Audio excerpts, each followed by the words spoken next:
All right, Shalom. Call on y'all about Shalom to the left. This is a quick video. This is just a show. A lot of people really don't read the scriptures, man.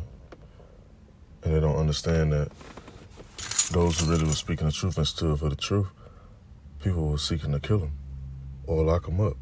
Just like you have stuff going on now, you had a smear campaign, and they try to discredit videos or give strikes on channels and all this other different shit. So I'm just gonna let this video play just a little bit, and I'm gonna pull a few precepts that come to mind. I don't want to write this out, it's edifying. Christians around the world are celebrating the most important day in the church calendar.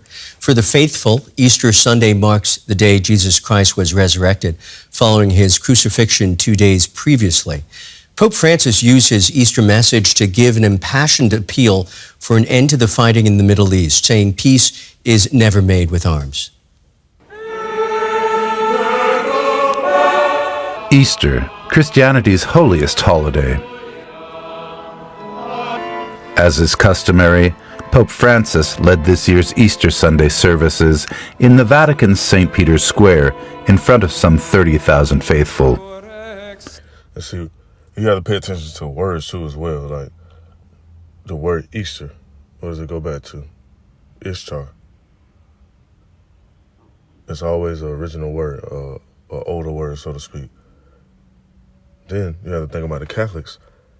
If they supposed to be celebrating Christ or Hamashiach, it ain't no book with the word Catholic in it. So where they get that from? So a lot of this stuff just be made up and added, man. And Esau being exposed on a high level right now. So make sure you read these scriptures, internalize them while you can, because once Esau start pulling down videos and channels and Akim not able to go out on the streets and teach no more, hey, this word gonna be scarce, man. It's gonna be a famine of the word, a famine of hearing the words of the Lord. During his address, he called for respect for the principles of international law and for peace in war-ravaged places, naming the conflicts in Ukraine and the Middle East. I appeal once again that access to humanitarian aid be ensured to Gaza, and call once more for the prompt release of the hostages seized last October 7th, and for an immediate ceasefire in the Strip. And see, this guy supposed to be the Pope. He supposed to know the scriptures. What's going on right there? Which I'm gonna make a follow-up video speaking on this, because let me go to it real quick. I happen to see this right here. It says John Mirishmir. I may be saying his name wrong, so Salakia. It says Israel's lobbies influence on the U.S. That's because they're going to draw the U.S. into this third war. See, the U.S. just trying to, the elites, how they got it set up right now, they trying to play chess and shit and puppet master and shit. So they sending money and weapons. But eventually they actually going to have to deploy troops. They ain't going to just be sending no money and no weapons. Well, that's just another video to follow up after this one. But meanwhile, you got this guy right here. He's supposed to be the Pope. He's supposed to know the scriptures. He should know what's going on right now is prophesied in the Bible. And this is why they was trying to kill the prophets. This is why they was trying to kill those elders, those teachers, because they knew what was supposed to go down. They knew how we was supposed to be living and stuff. And they ain't want nobody speaking on it, because they can go around the parade and do their little fuckery. But now this information is being published worldwide. It wasn't just published how it's being published now. Back then, it's being published on a broader scale. So like for stumbling at the tongue.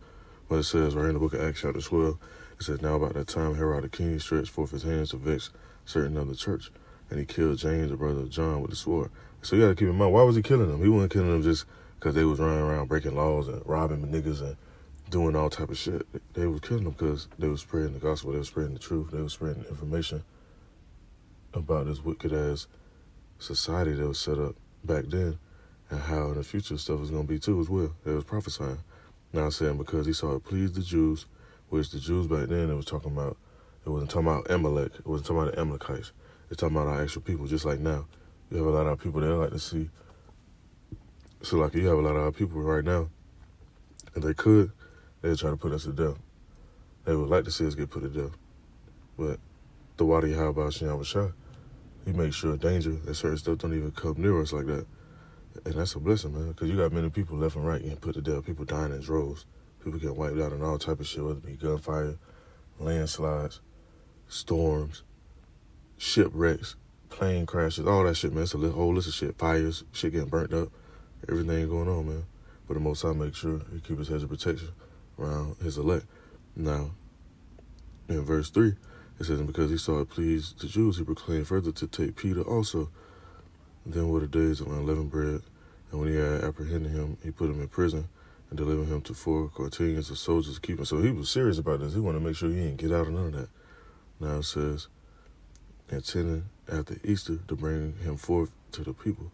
Peter therefore was kept in prison, but prayer was made without ceasing of the church until Yahweh for him. And when Herod had brought him forth, the same night Peter was sleeping between 2 soldiers bound with 2 chains, and the keepers before the door kept the prison. And behold, the angel of the Lord came upon him, and light shined in the prison. And he